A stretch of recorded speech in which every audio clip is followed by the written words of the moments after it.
Good morning, class, or afternoon, or evening, whenever you happen to be watching this. Today, we'll be talking about the historical context of technology. As usual, first, some announcements, though. We'll talk briefly about the debates, the midterm revisions, and the ethical analyses assignments. So first, for the debates, all of your grades for the debates are complete. You should be able to find both the group rubrics and the grades for the peer assignments. If you have any questions about those, certainly get in touch with me. I did want to say thank you to everyone for working with me in making the debates happen, given the very different sort of structure that we ended up going with and not being able to do them in class. You all did a great job, so thank you very much. Secondly, about the midterm revisions, I'm working on getting those graded and returned to you in the very near future. And then for the ethical analysis assignment, so some points about this. First, the grades are all posted. The average was a 72 out of 100, so there were very few really high scores, and we'll go through some of the reasons why. Most of the main points got taken off for ethical theories. So that was 20% of the grade, and very often I would take off points for any one of the theories and lack of justification for these kinds of things. So it's certainly not sufficient to just say, oh, this is the most virtuous action, or this action leads to the most good. You need to have some sort of justification for these things, and I'll talk about that in a few minutes. And I also took off points for identifying only a few of the ACM codes of ethics clauses. So one of the instructions said identify all the ones that you think are relevant, and for many of these, for both these cases, there were a number of relevant clauses. And then most of you got half credit for the recommendation you have at the end. It is not sufficient to just say, I recommend or I would do X. Since you went through all the process of doing the ethical analysis and looking at the ACM codes of ethics, you need to justify your recommendation with that work. So it's not just about what you would do, it's given the analysis that you've provided, which one do you think is most supported by these analyses? Because that's ultimately what you want to be able to do if you are put in one of these kinds of positions where you have to make some sort of choice in this ethical dilemma. Why did you do it? Not just, I thought this was the appropriate thing to do. So we can go through, I want to go through some of the main answers that I might have for one of the cases in the ethical analysis. So I'll walk through case 2. This is the backdoors on network hardware to prevent terrorism. The case for this here is consider the case of the National Security Agency, who is developing a plan to intercept shipments of routers and other networking hardware and install a backdoor without the knowledge of the manufacturer or the client. The purpose of these backdoors is to unobtrusively monitor all activities that go through that piece of equipment solely to detect and prevent any potential terrorist threats. George is a low-level employee in a shipping facility where this interception occurs, but he is unaware of this program. Edward, however, is a contractor for the NSA and is asked to develop this backdoor software that will be loaded onto these pieces of equipment. So first, the moral agent here is Edward. George doesn't have any knowledge of the program, so he has no real way to stop the program. So in the world where the ought implies can rule of thumb that we've discussed, George has no ability to modify these things, so he should not ought to have taken action here. Edward, however, has insight and information about what's going on, so he does have some sort of moral responsibility or ethical responsibility to evaluate his actions. So some of the things at stake, so the major one that is often used to justify these kinds of actions is that it's about lives, especially lives of US citizens. It's part of national security. Also, there's user privacy, so certainly privacy will take some impact. The idea is you'll increase national security. If this information is to be found out, this could impact the reputation of the NSA in the United States and the reputation of network manufacturers, because these manufacturers can claim they didn't have anything to do with this integration of backdoors, but maybe people won't believe them. And then there's overall security of communication, which is similar to privacy, but not quite the same thing, because these backdoors could be breached or exploited through some vulnerability that the NSA wasn't familiar with at the time. There are a number of stakeholders here. So obviously it's the US government, NSA, Edward, the US population, since this is ostensibly to protect the US population, the internet user population, which could be larger than just the people in the United States. George is a stakeholder here because he's involved in some way in his presence of the shipment or his presence at the warehouse, and this has risks. So what if he stumbles across one of these interceptions or something like that? So for the individual assignment, I also asked you to identify 3 actions. So this was important. So in the group assignment, I only asked for 2 actions, primarily because 2 actions are generally obvious, right? You can either do or do not. For the individual assignment, I asked for 3 because oftentimes the middle road is the more interesting road. So the 3 actions I'll discuss here are for Edward to develop the backdoor as asked, to refuse to develop the backdoor and take a stand, or to do something a little bit more extreme and blow the whistle on the entire program. So I'm not going to go through the consequences. Most people who got points off for the consequences section got points off for identifying too few, since I asked for 1 unintended consequence and 1 intended consequence and 2 unintended consequences for each action. So some of you got points off for that. But ultimately, everybody was pretty decent at being able to identify the consequences. And the matrix is wrapped up in consequences. So instead, I want to focus on the ethical analysis. So for each action, what I want to do is describe how that action is or is not consistent with the given ethical theory, and we'll do this for all 5 of the workable ethical theories. And this is what you should be doing. So it's not enough to just say, well, this action is supported. You should say why this action is more supported than another action.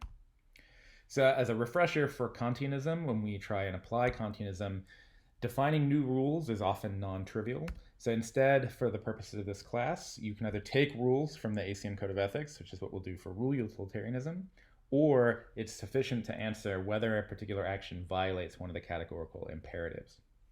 So the most straightforward one to work with is the second categorical imperative, which is people should be an ends in and of themselves and never a means. So how do we apply this Kantianism to the case in question?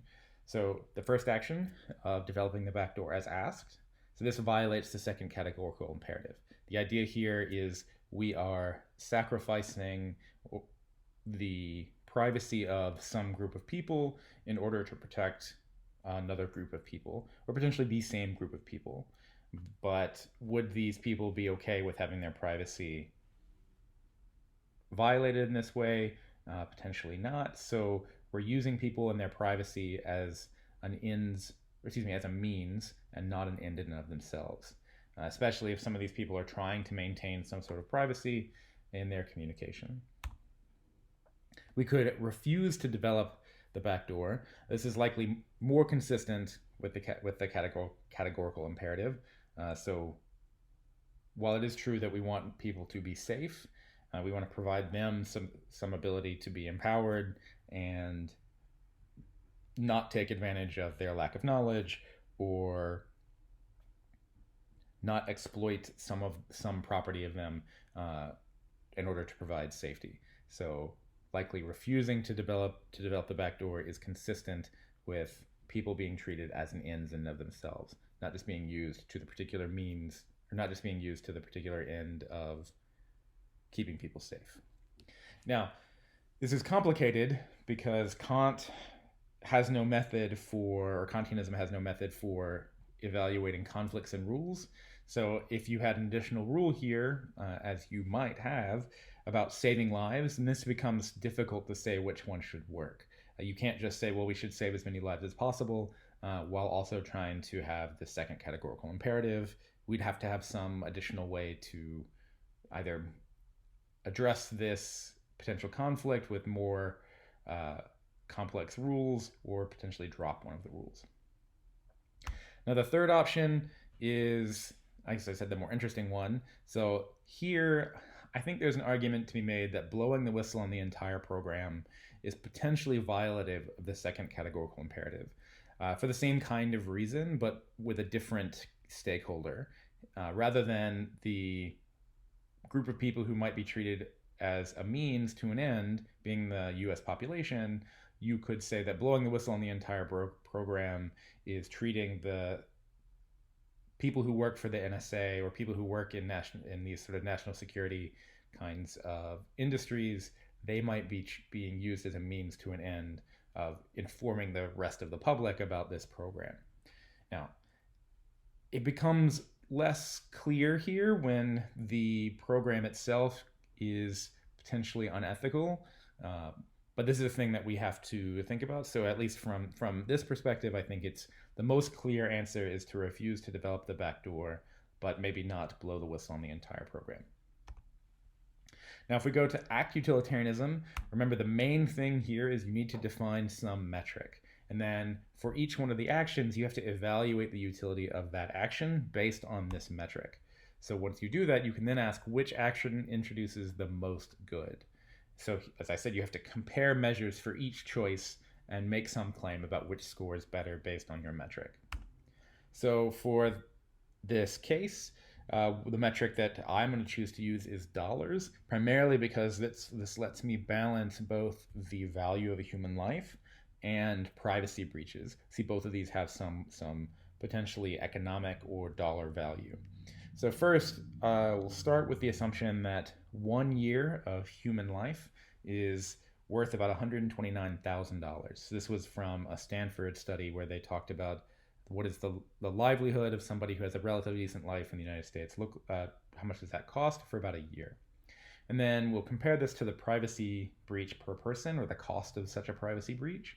So to get this $4.76 number, I took the fine that was imposed upon Equifax and divided by the number of people who were affected by Equifax's breach, which gives us a relatively small number of privacy breaches per person. But we'll see this actually compounds if we look at the population. So then we can look at some additional numbers. How many lives are lost to terror per year? So there's an article from the Center for Anti-Terror Research at the University of Maryland, where they look at the number of people in the United States, or number of US citizens who have been lost to terrorism over the past 21 years. On average, this is 174 people, though I'll note this is skewed pretty highly towards September 11th, so that the 3,000 people who tragically lost their lives during that time, or during that event, is much higher than any other year in that 21-year period. Now, we'll make some claim the average age of a victim here is 38 years. I don't have a good metric, or I don't have a good reason for this, other than that's the average age of a person in the United States right now, or pretty close to it. So we'll just make some claim about that. And then if we look at the CDC and the Census Bureau, the average US life expectancy is 78 years of age. So then we can say, well, there's some 40-year difference of somebody who lost their life who lost their life to terrorism, which means that in a given year, the United States might suffer $897 million in losses to people's lives from terrorism, on average. But if we look at the US internet user population, this consists of 312 million people. And if we make some pretty small assumption about the number of times one of these people has some of their data pulled by the NSA, if the NSA were to embed these backdoors into networking infrastructure across the country, then if that only happens once per year, or if one of my packets only is intercepted by the NSA once per year, and this happens for all US internet users, which is, given how much time people spend on the internet, this probably is a conservative estimate, then we get a cost in 1 year of about $1.4 billion or $1.5 billion. So now we can evaluate our action. So to develop the backdoor, we save about almost $900 million in terms of lives, but we lose about $1.5 billion in terms of costs of privacy breaches, which means the overall utility of this action is negative. So this is potentially violative of act utilitarianism, or would be a bad thing to do. We can compare this to refusing to develop the backdoor, where we save $1.5 million in terms of privacy, or $1.5 billion in terms of privacy breaches, but we lose about $900 million in terms of lives lost. But we still have some positive value here, so this is consistent with utilitarianism, this would be a quote-unquote good action. And since it's positive and action 1 is negative, then action 2 is a better action than action 1. Again, we get to this interesting case of blowing the whistle on the program. We can say, well, we're saving the 1.4 trillion or $1.4 billion since people's privacy are not being impacted, but we're losing life from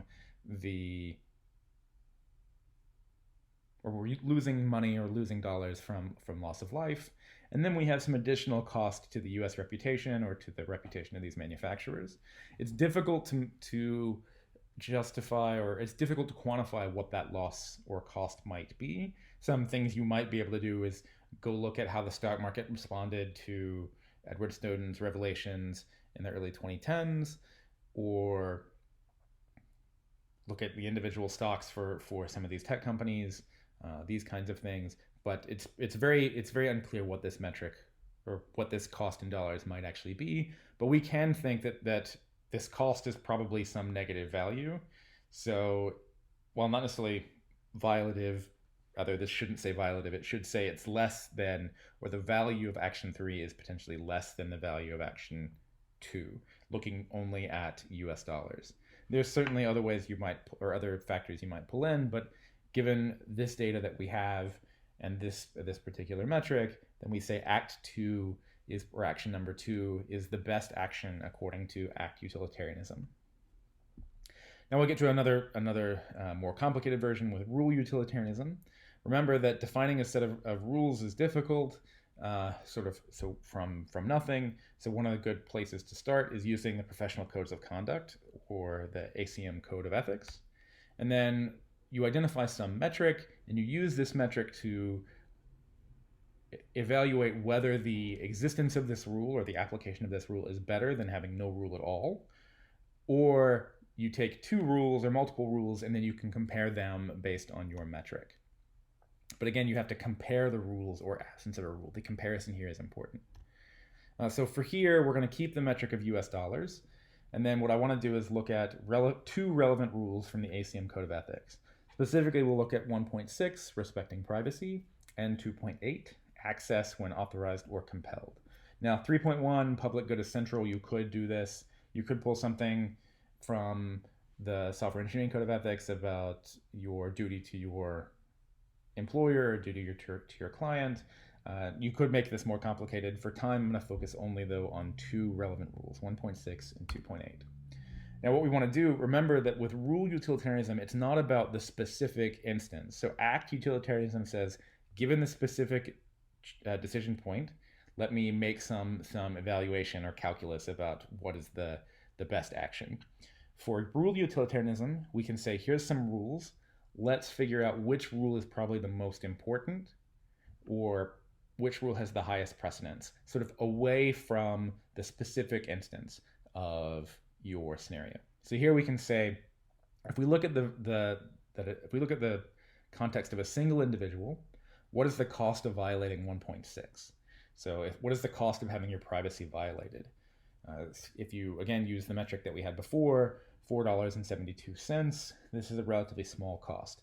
But if we have the cost of violating 2.8, then assuming that a person of average age passes away as a result of information that could have been gleaned from a resource that we had authorization to access, or we were compelled to access by state law or by governmental law, and this person died, this has a pretty significant cost of $5.2 million.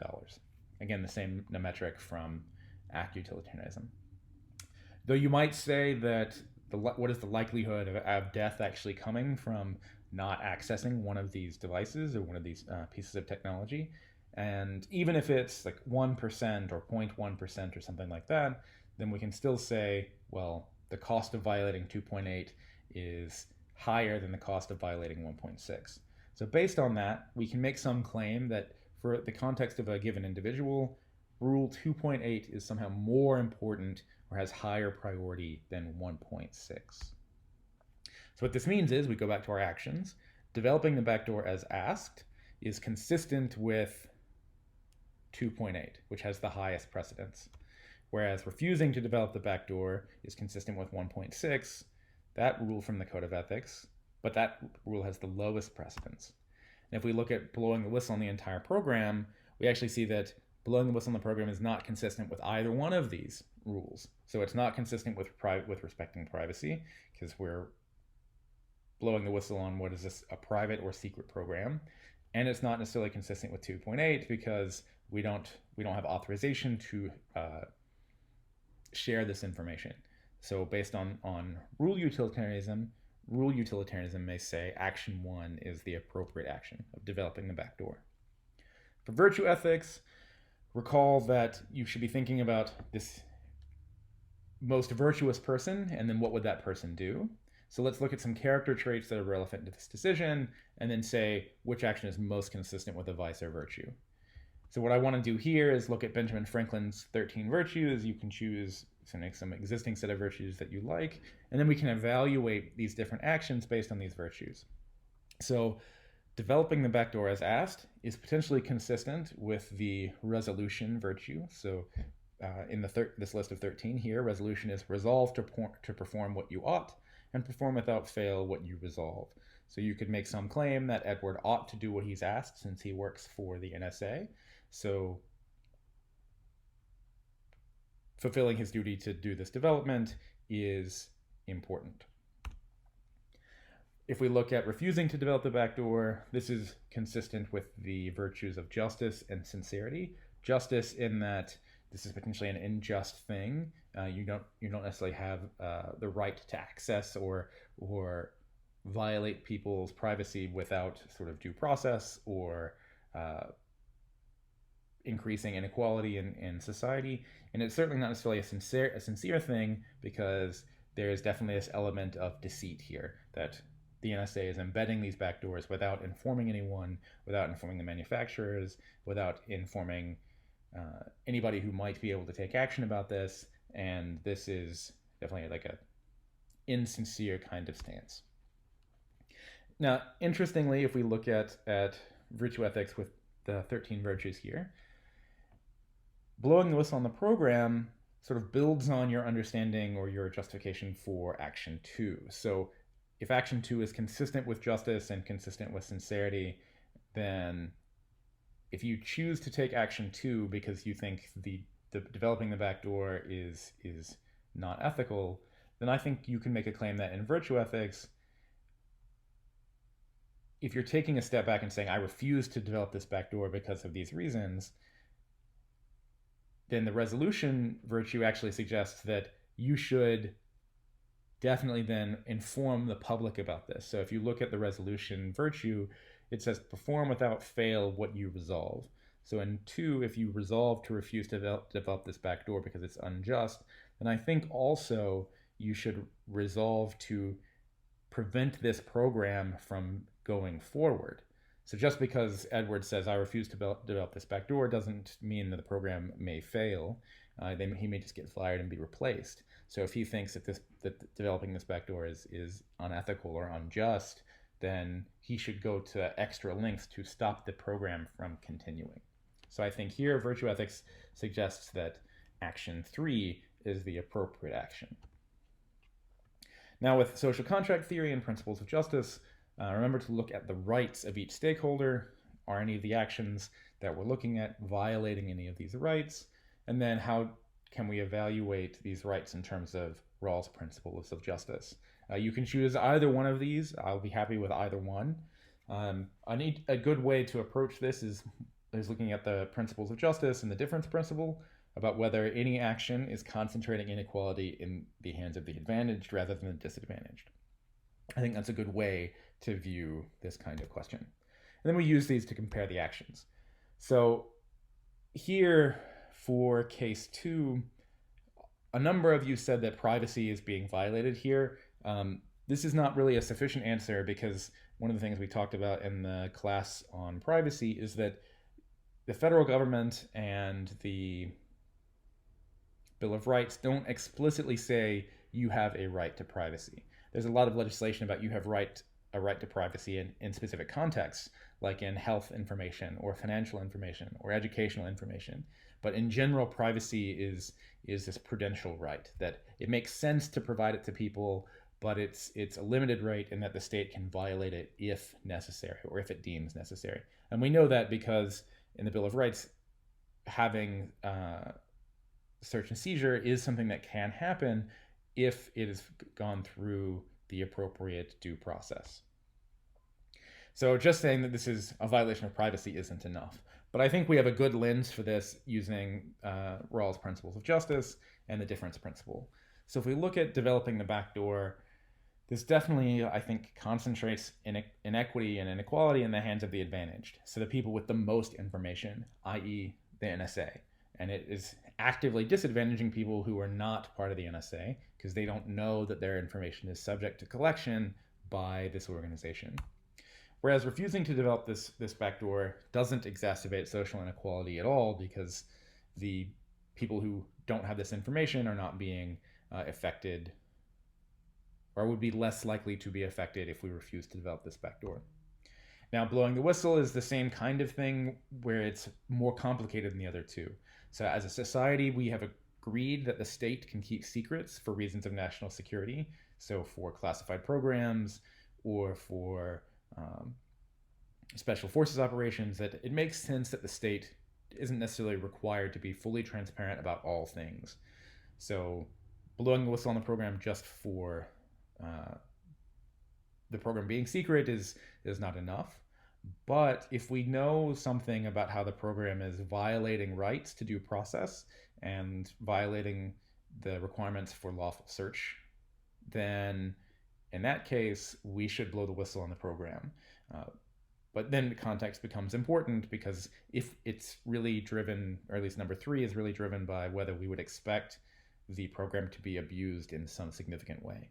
And it turns out that was the case for some of the NSA's warrantless wiretapping and internet collection efforts with stories about collecting illicit photos of people, these kinds of things.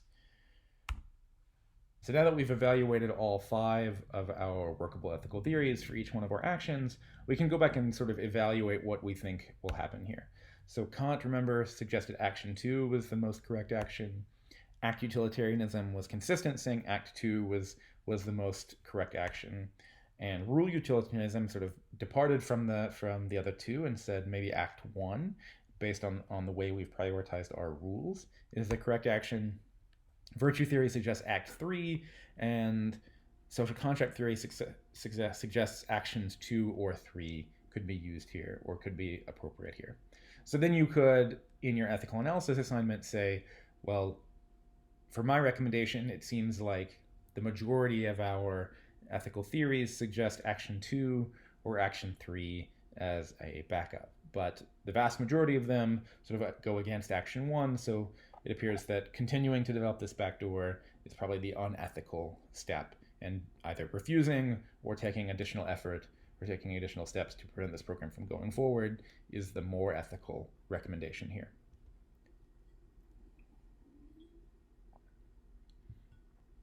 So I hope that was useful. You can refer back to that module or that overview for your final exam, because your final exam is going to be a paper similar to your midterm that asks you to do these ethical analyses for your specific current events topic. And speaking of current events topics, recall that there are a few current events presentations that are due today, specifically Hing Ting, Kevin, Tio, and Bernardo should have their current event presentations posted on the discussion board by this evening. So please go through and ask questions about the student presentations. Okay, so what are we going to be doing in class today? So in the first half of class, I want to talk about technology across history, and then the second is about obsolescence. So we'll get it's rather than it being about technology across history, it's more about how technology can fade into history. But we'll talk more about what obsolescence means. Okay, so first, technology in a historical context. So the things that I want you to take away from this are really twofold. One is to be able to describe why specific technological advances or ideas may come about too early, where you have some really cool idea, but it is not going to catch on. and then provide an example of how social context can change around technology and what this might mean for us. So when I talk about technology and history, one of the things that is tempting is to look at history as these sort of intervening periods between major discoveries. So in the Bronze Age, we discovered bronze, and there was some large period of time where everything was pretty much static, and then somebody discovered iron, and that ushered in the Iron Age. And then ancient Greece came about, so now we have some additional intervening time where the world's different because somebody in Greece created democracy. And then the Romans came in and something really different happened because the Romans had this concrete that sets underwater. And then all of these sort of different ages are really just driven by major new revelation in science. But I'd contend that this is not correct. So rather than looking at history as sort of periods between discoveries, we have a bunch of examples about how this isn't really true. So this one is an example of a device called the Antikythera mechanism, which is a Greek computer that was developed around 100 BC, and it used very well-constructed and precise gears to create essentially a computer for predicting astronomical alignments. So you would turn some crank or some series of cranks, set some dials to a particular day or month or time period, and then the device would give you some insight into celestial alignments at the time.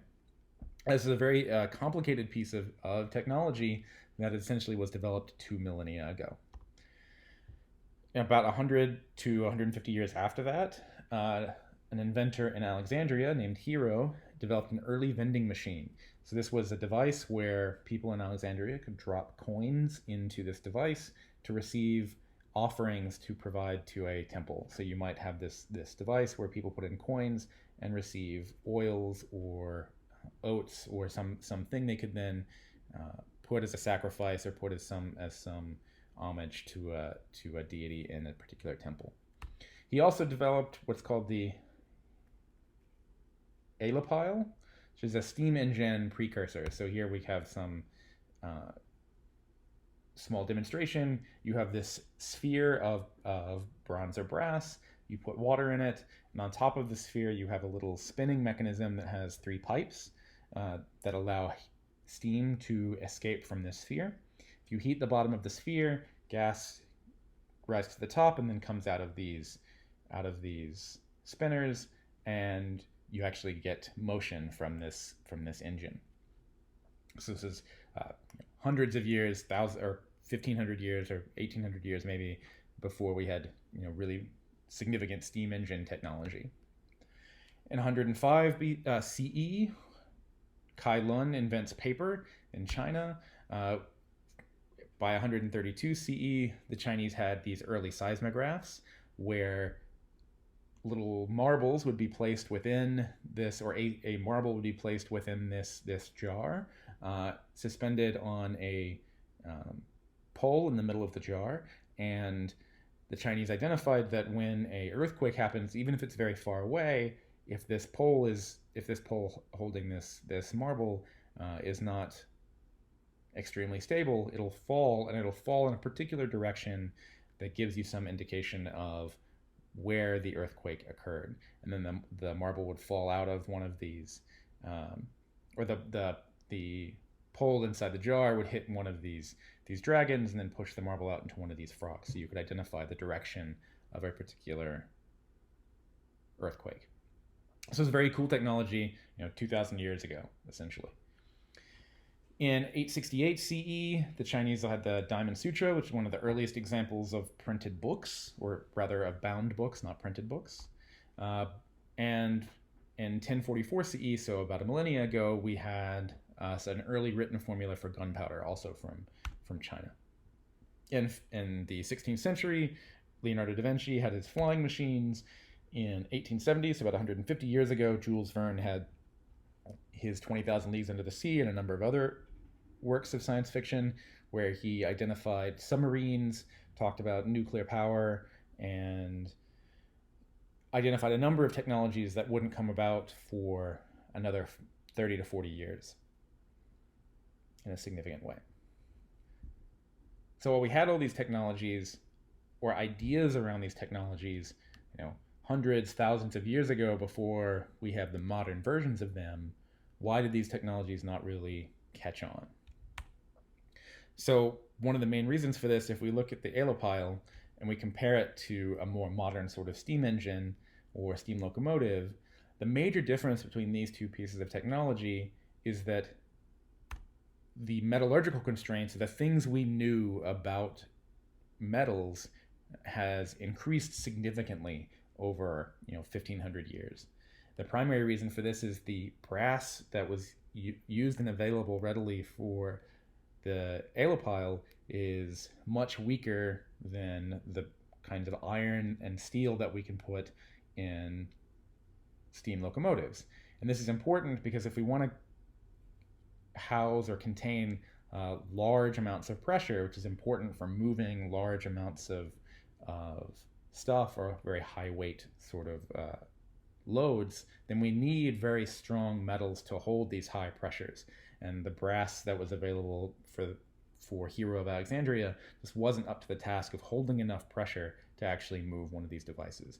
It wasn't until we had things like the Bessemer steel process or much better iron working mechanisms could we actually not just create a steam engine, but create a steam engine that was particularly useful.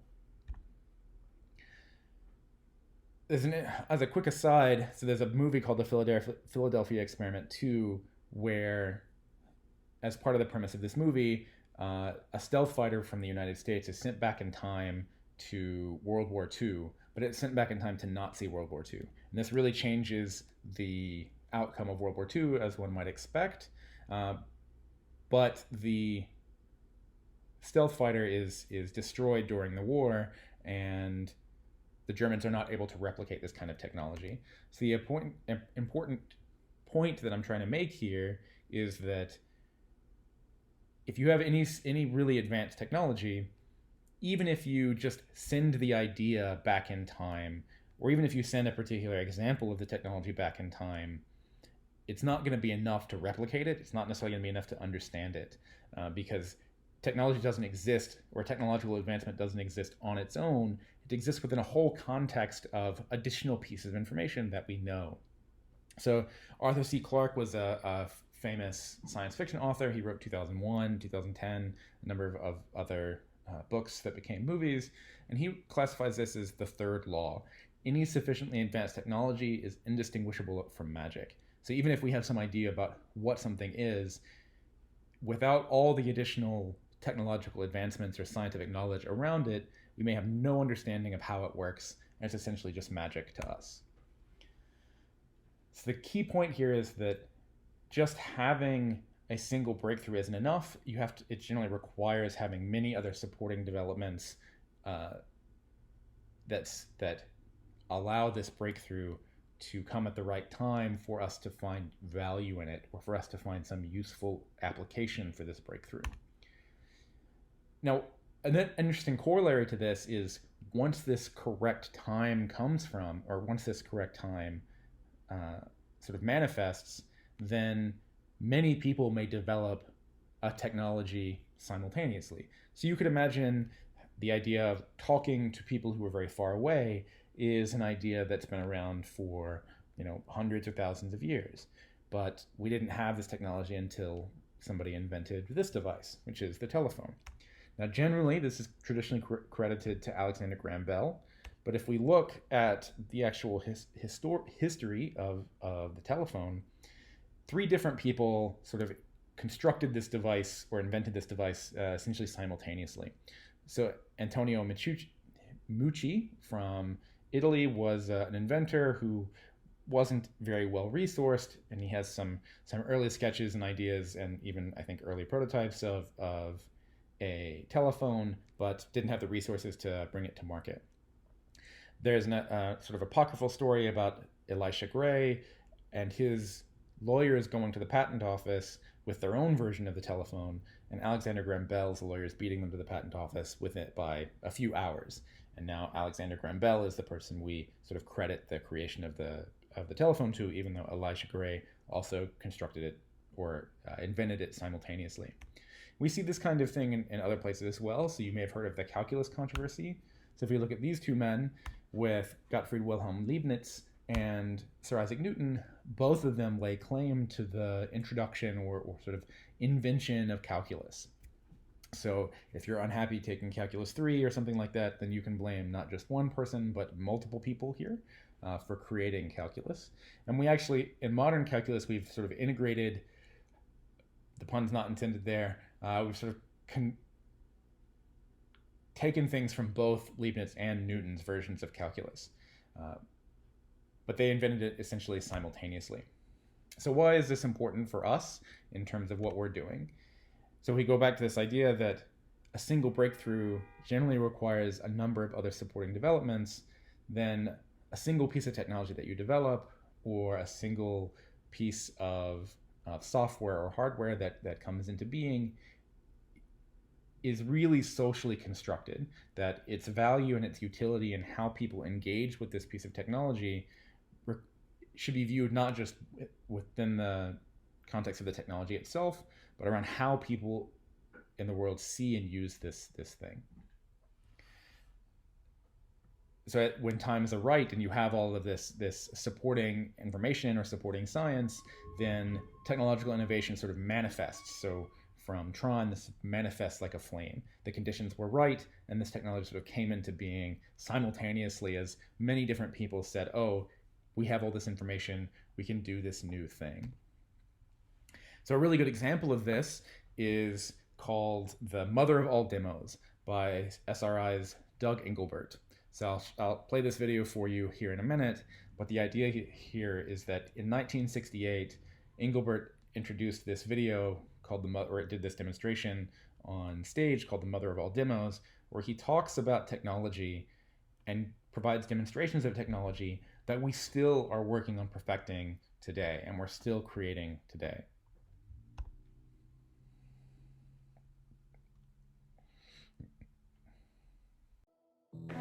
If in your office, you as an intellectual worker were supplied with a computer display backed up by a computer that was alive for you all day and was instantly responsive,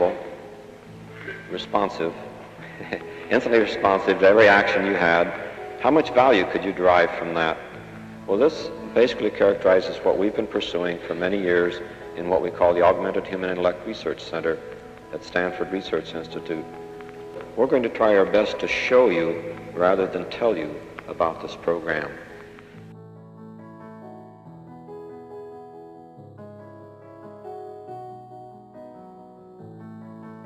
Okay, there's Don Andrews' hand in Menlo Park. And in a second we'll see the screen that he's working and the way the tracking spot moves in conjunction with movements of that mouse. I don't know why we call it a mouse. Sometimes I apologize. It started that way and we never did change it. This characterizes the way I could sit here and look at a completely blank piece of paper. That's the way I start many projects. So with my system, that's a good start. I'll sit here and say, I'd like to load that in. So I'm putting in an entity called a statement, and that's full of other entities called words. And if I make some mistakes, I can back up a little bit. So I have a statement with some entities' words, and I can do some operations on these. I can copy a word. I can say that word like copy after itself. Let's make more statements. I'll say copy that statement, and lo and behold, I have another one. Copy that one, another one. I can even copy groups of statements. I can say after that one, copy the group from there to there, and it does.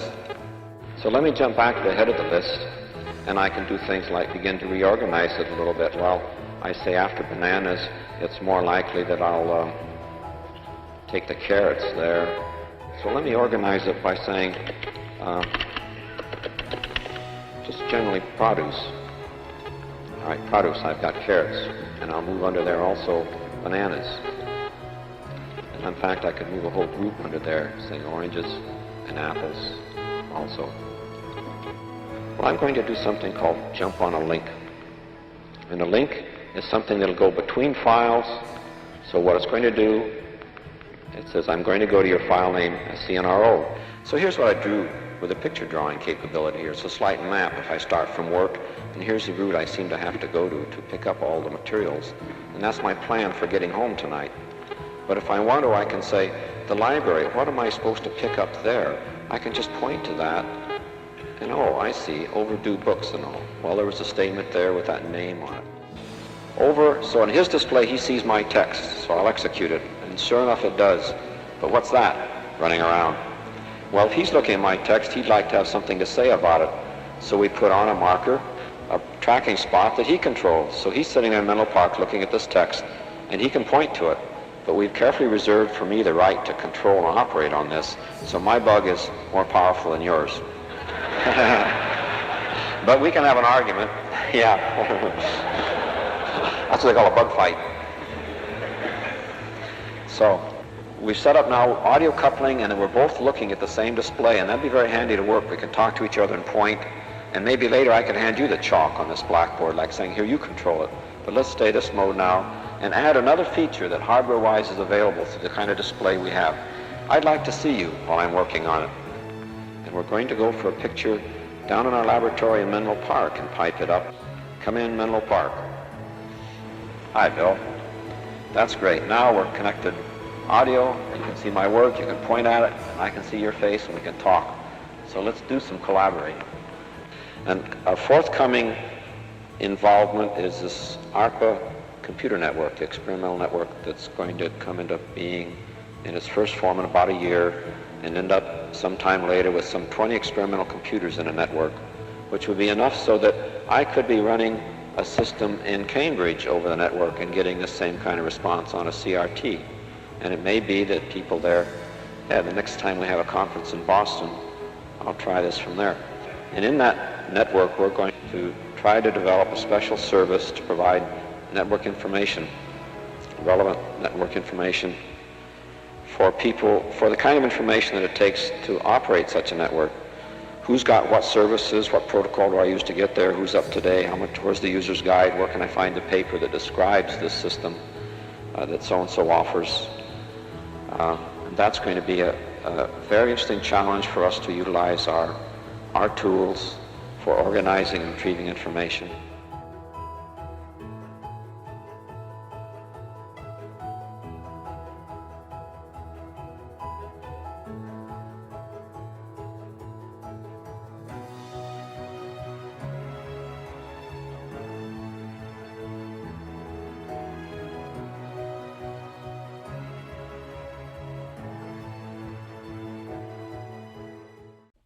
So some of these technologies may seem familiar to you. Note-taking, digital note-taking, collaborative note-taking like Evernote, doing video conferencing like Skype, which is particularly important now, and we still haven't figured this out in 2020, where we have Skype and Zoom and WebEx and all these different technologies for allowing virtual teleconferencing, similar to what Engelbert talks about. We have word processing that allows you to copy and paste, like Microsoft Word, which has been around for 25 years at this point, Excel for doing spreadsheets, and then collaborative versions of this with Google Sheets and Google Docs, and Microsoft is introducing their own version of collaborative Word and collaborative Excel through Office 365. So all these kinds of technologies are not new, even though we may think of them as new and modern technology. And we have other stories about this as well. So this is Steve Jobs and Bill Gates. And in the 1980s, Steve Jobs and Bill Gates had been working together prior to the release of Microsoft, or prior to the release of Microsoft Windows, but at one point there was a big falling out between the two. And this is in November of 1983, where Steve Jobs complains to Bill Gates that Microsoft is ripping Apple off, saying, I trusted you and now you're stealing from us. And Bill Gates' response to this is, well, Steve, I think there's more than one way of looking at it. I think it's more like we both had this rich neighbor named Xerox, and I broke into his house to steal the TV set and found out that you had already stolen it.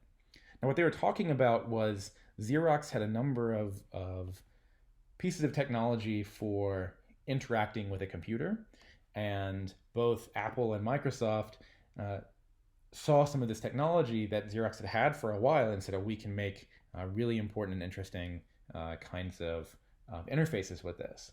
This is primarily built around the mouse. The mouse and the windowed interface that you now see with being able to drag and drop icons on a screen. So it sort of had this precursor in Xerox, and both Apple and Microsoft used it. So the key point is that the social context around this kind of technology is always changing. So some more modern examples of this are, in the early 2010s, so in 2011 specifically, the introduction of social media platforms like Facebook and Twitter and YouTube were massively important and drove really significant social change across the world, so especially in places like the Middle East, with things like the Arab Spring, where people used technology and social media to stand up to oppression. Even in the 1980s, Ronald Reagan talked about this, that government totalitarianism will be brought down by David of the microchip, that technology was going to be this major force for good and for good change in the world. But dystopian science fiction authors have been sort of taking a dimmer view about the role of technology in the world for a long time, from instances like Terminator and books by Asimov or War of the Worlds and all these kinds of things. And more recently, our view of social media has really changed. Just from 2016 to 2020, over the past 4 years, our views of Mark Zuckerberg and Facebook's role in informing or misinforming the public, and how people being on social media exposes them to foreign interference or exposes them to foreign disinformation, has really changed how we view social media in a significant way compared to what it was in 2011. We can also look at it in terms of digital divides and gender gaps. So there's this really great podcast episode from NPR's Planet Money where they talk about when women stop coding. And if we look at the number of or the percent of women in different STEM-related fields or different fields, or sort of like high stress fields over the past 40 or 50 years, we see that from the 1960s into the 1980s, the number of women in computer science sort of tracked with these other professions. But then something changed, and Planet Money talks about what these sort of changes might be. But the main one is that it's a social change. That in the mid 1980s, the personal computer became an object of advertising and became a toy, and it was marketed very differently than technology and computers had been previously. So here, this is an excerpt of the different advertisements around the TRS-180 or the Commodore 64 or early personal computers that you might see. And you see the vast majority of them, if there's a person in the screen, it's almost definitely going to be male. And you have very few instances of women. The one time that you do is this sort of not great image of this woman in a bikini. And this kind of view about men and women in computing has propagated even to modern times, or like much more recent times, with Silicon Valley talking about things like the programmer culture, that now you have these guys in tech companies who make the space maybe not very welcoming to people, or talk about tech as sort of this locker room space. So as a result, in the mid 1980s, the claim is from Planet Money that these social issues really drove women away from computer science and made the field not very welcoming to them. But not just from people within the field, but from a whole societal view of what the field of computer science meant. So as a discussion question, I'll leave for the forum, I'm going to ask, what are some of the ways the discussion around technology has changed in your lifetime? So I think certainly just the role of social media is a good example. Today, the importance of distance learning, as we're all social distancing in our homes, might have a very big impact on how you view technology. So I'll ask you for more examples here. And then I'll ask you for how you think changes have affected policy around these technologies. So back in the early 2010s, you might imagine that The government's approach to Facebook was generally a very like hands off. Facebook is this great tool for affecting social change, as we see in the Arab Spring in the Middle East. But now we have people talking about legislating Facebook and making Facebook requiring Facebook to police content on their platforms, requiring Facebook to address misinformation that people post on their platforms from a governmental perspective. So clearly, policy has shifted significantly around social media. So you can ask us about other technology as well. So that's it for technology in the historical context. So the two objectives that I want you to be able to do now are describe why technological advances or ideas can come too early, and what happens when the right time sort of manifests, and then give some examples about social context changing around technology, of which we've talked about a few, and there are definitely many more. So right now, I'll give you all a break. You can go out and do something else, so just put me on pause or keep going, and then we'll talk about technology